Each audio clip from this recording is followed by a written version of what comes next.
Hi, Stuart. Nice to see your bright smile and see beautiful people same time.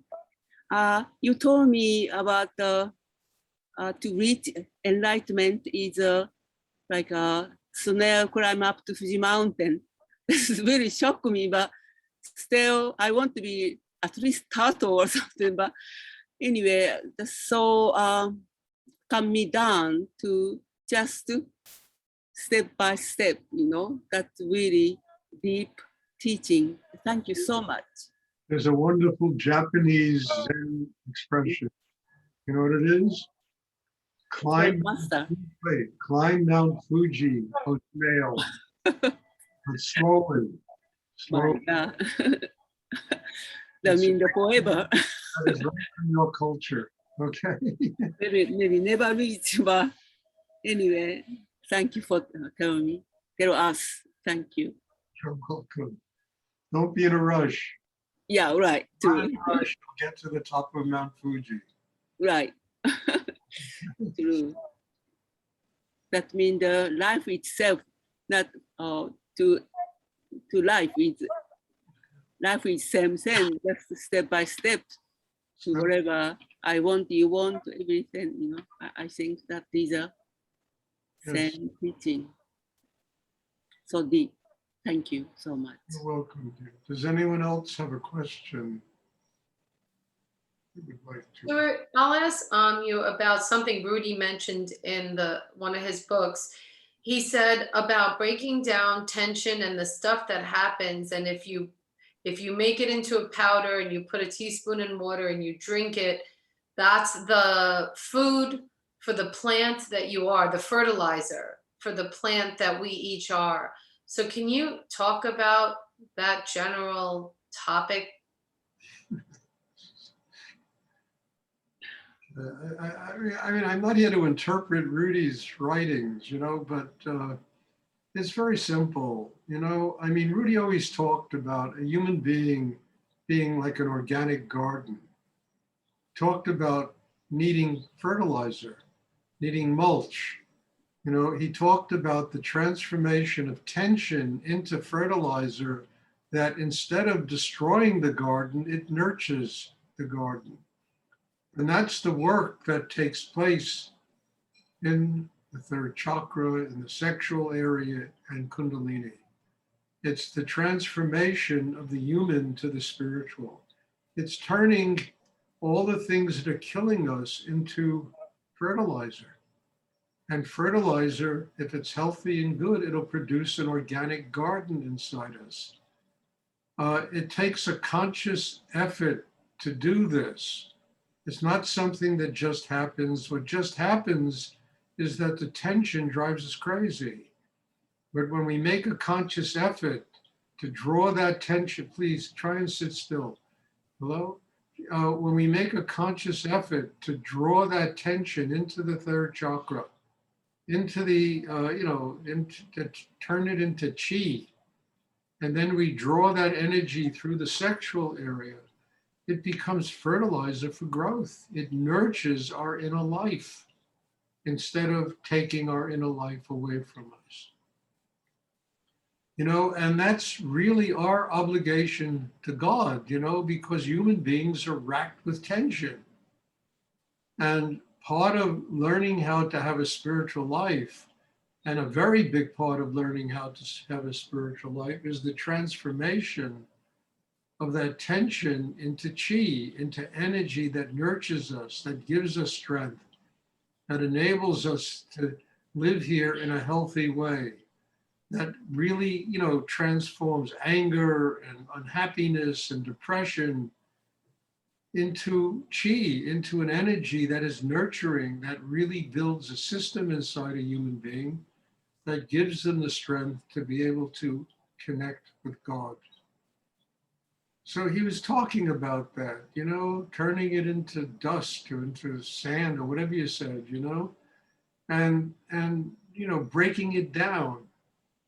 I mean, look, what is mulch, it's you take food and you leave it sit and the whole thing breaks itself down instead of being poison, it becomes, something that nurtures soil and produces a garden. And I think that that really is the key, one of the great keys to inner work, that we have to learn how to do that.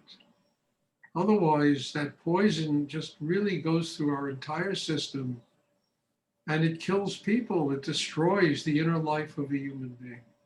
And instead of creating a strong person who can connect with God or spirit, it takes apart the whole inner life of a human being. It racks people with tension.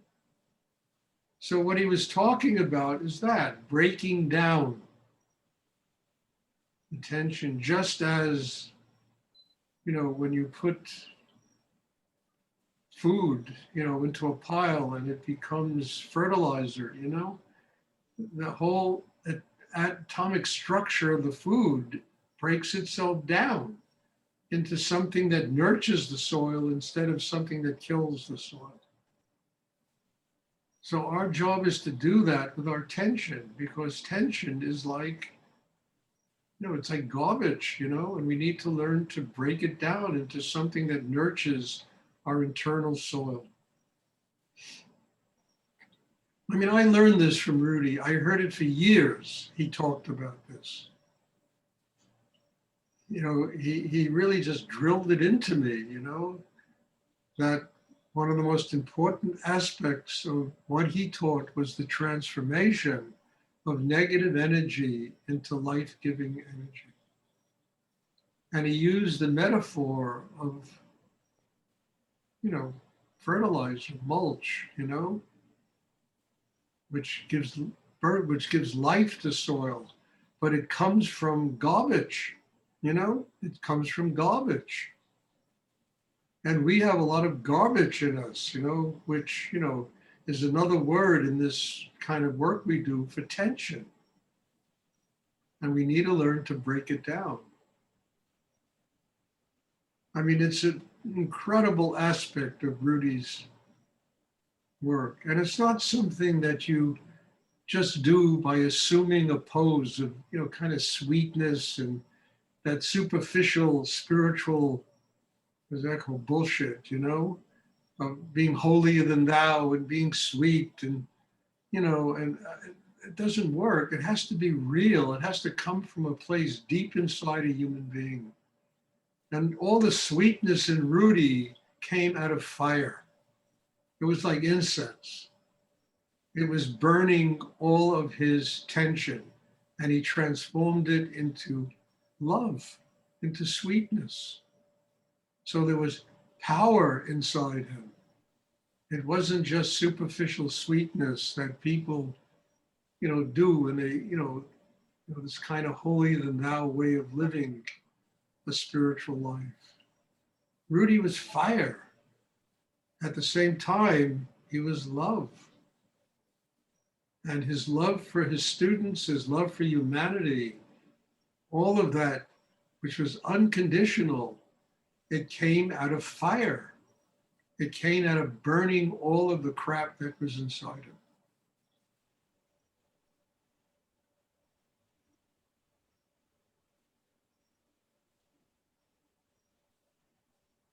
I mean, it's a really important thing to learn about this meditation. Because you can pretend, I've met so many, but especially, and I lived in ashrams and, all of that, kind of holier than thou way. Then people step out into the real world and it all just breaks down and disappears in 2 seconds. And you find all the anger, the unhappiness, the bitterness inside them. I mean, I used to have a student who, she did transcendental meditation before she met me. And she said to me one day, I can sit and meditate for 3 hours in my apartment. I feel great. I step out on the street and suddenly it all disappears and I feel anger and unhappiness. And I told her it's because you're not working at developing inner strength. It's a veneer, that you have learned how to put over yourself that creates that sweetness. But you stick a veneer in furniture out in the rain and it's going to peel up. And that's exactly what happened to her. Rudy's sweetness and love, it was unbelievable how much he unconditionally loved the people that were in his life. But all of it came out of fire. It came out of strength. It came out of burning tension, burning negativity inside himself, drawing it into the Kundalini where it was all just burnt up. It's like an incinerator there, burning garbage. And that garbage was like fuel that activates the Kundalini. So it all works together. It's the only thing is we as human beings have to learn how to do it. And I can't emphasize this enough. It's so important that we have to master this and learn how to do this for ourselves.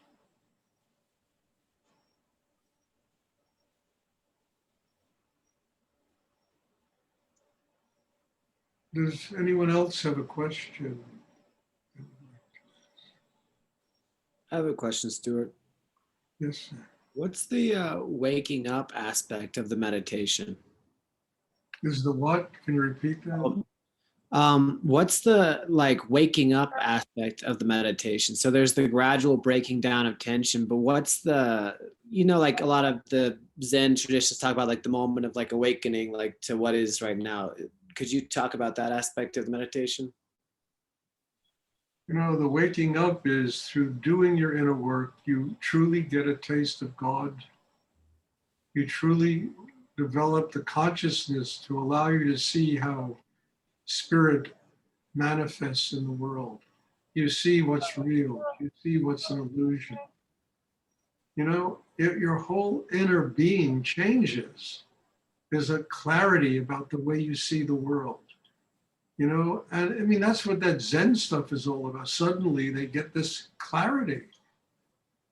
And it's always comes through kind of paradox. It comes through not understanding what the teacher says, but living it.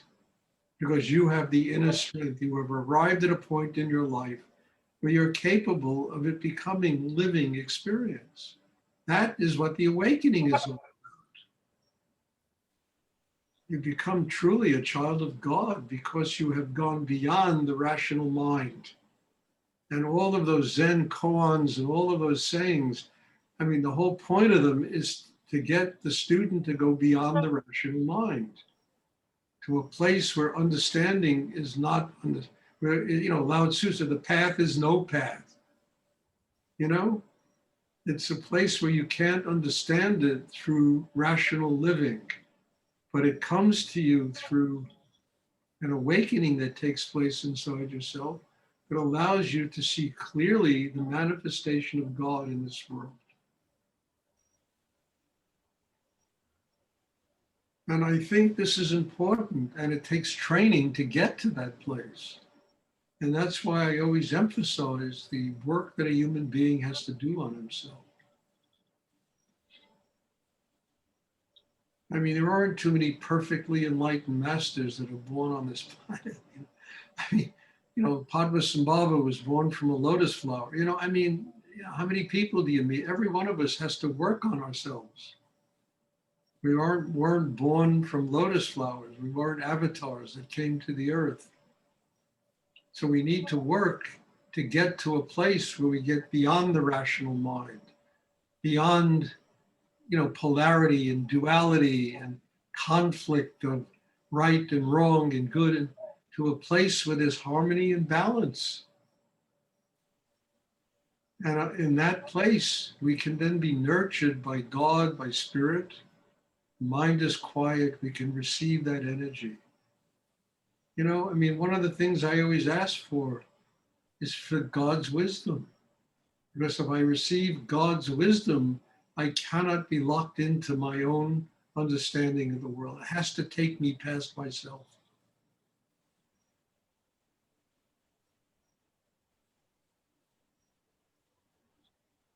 So that kind of awakening is really very important. they talk about a lot of it in Zen, you know, about that. And it's in everything. It's, you know, in every religion, when you get to the source of all religions, it's about waking up. It's about being reborn, about being resurrected inside oneself. And then you begin, you know, I'll never forget, I was sitting in a car with Rudy going up to Big Indian.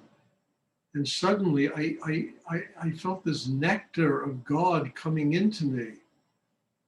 And in that moment, it changed everything in me and the way I looked at the world. And I remember understanding that it was part of my evolution and an outgrowth of the work I had done on myself to get to that place where I could experience that. And it completely changed my whole way of looking at life. And it even enabled me to go deep with the teachings I got from Rudy, much deeper, and to find true answers in myself in the way I needed to open to God and spirit and live my life.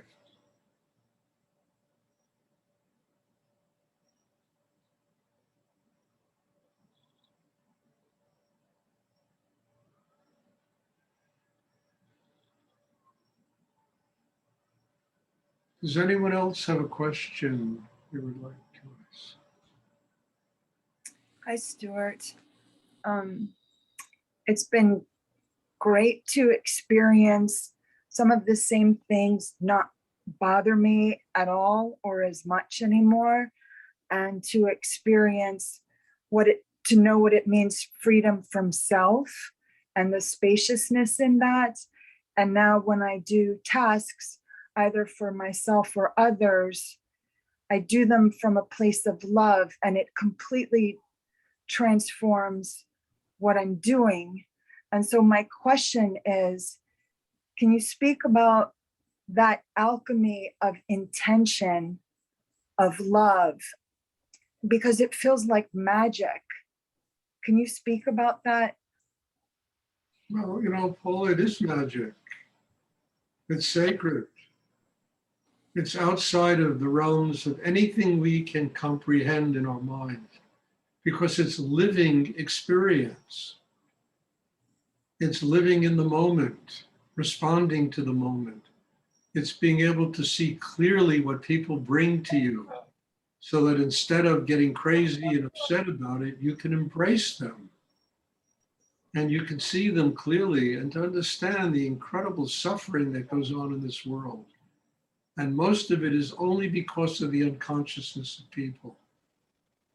So the love is an unconditional love. It's a love that happens because it transcends human understanding.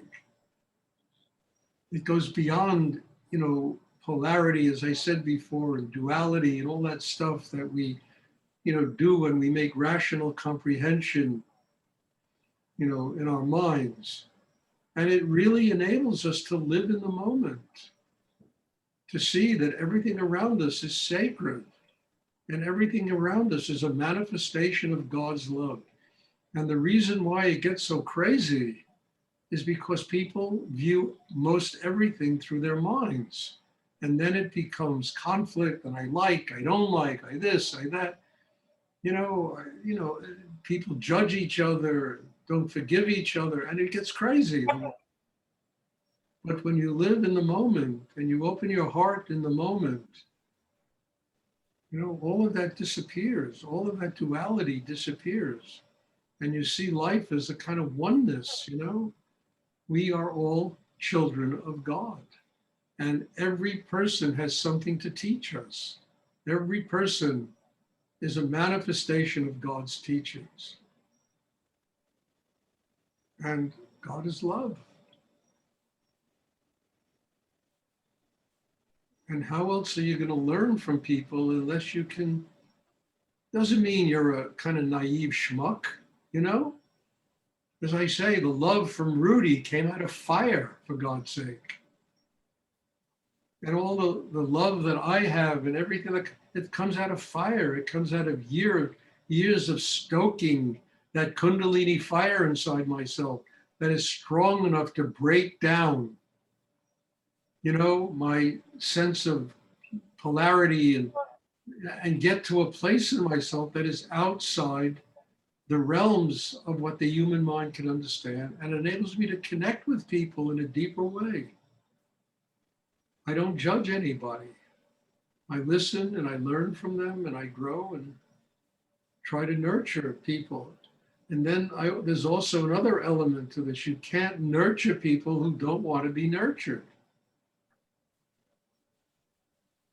What I learned from Rudy was so essential because honestly, I've said it he used to really bust my chops sometimes. He really, but he did it so I would learn how to find what I would use from the things I learned from him as a way to grow and not a way to run away, not a way to defeat myself. And learning those things was magic for me. It was extraordinary because then I could take any situation that happened in my life and use it as an opportunity to grow instead of an opportunity to defeat myself. Even the most negative, and I won't talk about them, but I've had horrible things happen to me in my life. And generally it was from people who were jealous and this and try to do all kinds of crazy shit, And what I learned is through going through all that stuff, I truly learned that the answer was forgiveness. I had to forgive these people, forgive them. They know not what they do. And it enabled me to rise above it and to be free of that kind of stuff that people were doing. I learned that from Rudy, from all the stuff he put me through that forced me to find a way to grow because of what he did. He learned that from Muktananda because Muktananda put him through so much crap and he had to learn how to use that crap in order how to get to God and transform it into something that really worked to give him a spiritual life.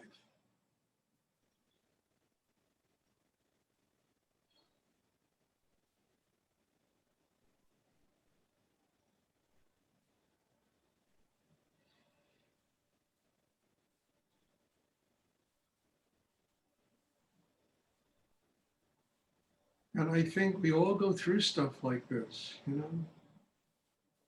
But the key is, how does it make me grow? How does it make me evolve? How does it help me get closer to, not, oh my God, this bullshit, I can't stand it. I'm running away from it, But what can I do to make it help me grow? What can I do to help me get closer to God because of what I'm going through? And that's good things and bad things, everything has to be a teacher that way.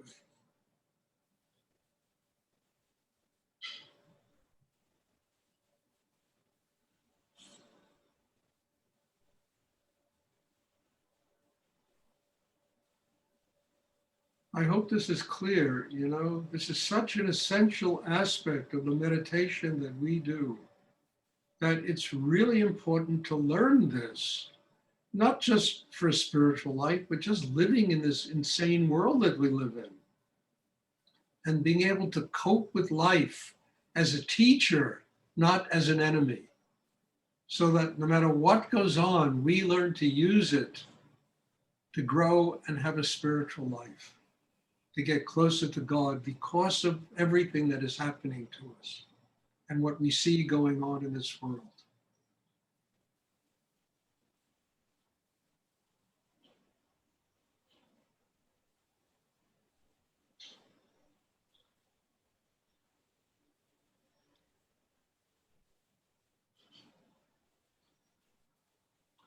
Does anyone else have a question?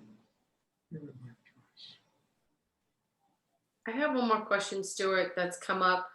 Last week, I did an event. There were like 250 people, and I teach hatha yoga, closed eye meditation, and breath work. And so, like the fourth or fifth day in, I had tension from all that work, and I really went deeper to ask to relieve like a different level of relief. And I got this emptying that happened, which I was kind of very shocked and very grateful for. And I felt this bigger space in my third chakra, like pregnant but empty. And so I think I lost a little focus on the focus of right below the navel, because it feels bigger since then, or more empty. So could you just talk to the space of focus? Because it feels like it changed. Wendy, when you get pregnant, your belly gets bigger and bigger and bigger and bigger, you know? And it's the same thing. You get spiritually pregnant and that chakra gets bigger and bigger and bigger and bigger.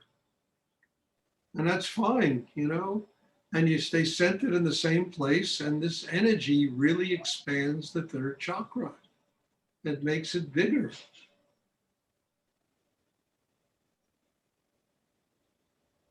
And that's basically what happened to you. I mean, when you have 250 people sitting, you know, I mean, that's a lot of people to have to deal with, you know?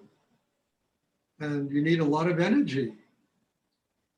What happened to you? Oh, there you are. You bounced from here to there. And you got, you know, so you have to get bigger inside. I mean, in order for me to, I mean, I don't have 250 people here, thank God. But with 30 people, 30, you know, I have to get very big inside to teach a class like this. And that's where all this teaching comes from, the bigness of being. You can receive that energy. It turns into Shakti and it becomes teachings of an incredible level that you bounce from there to there. I don't know what's, people are leaving. I don't know what's going on here. Everybody's bouncing around.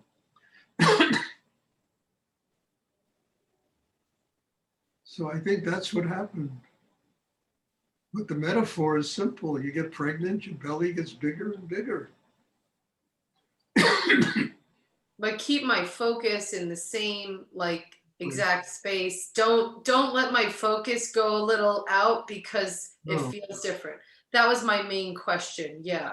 Right at the core, right at the center. Okay. That'll allow it to keep getting bigger. If you start focusing on the periphery, it's going to get smaller.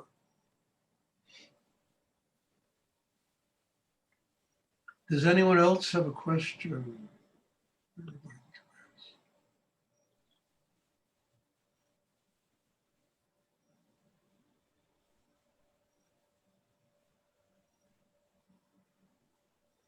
Okay, well, God bless you all. Thank you. And in all humility, I am totally grateful to be here to share everything that I have learned in my life. And it's been quite a bit with all of you. And hopefully it helps affect you in a really deep way. And in all humility, thank you. Bless you all. And there'll be a meditation tomorrow evening. And I hope to see people there. And have a wonderful evening. And thanks. Bless you. Thank you, Stuart. Thank you very Good much. night. Thank you, sir. Love you. Bye. It's 9 o'clock. Thank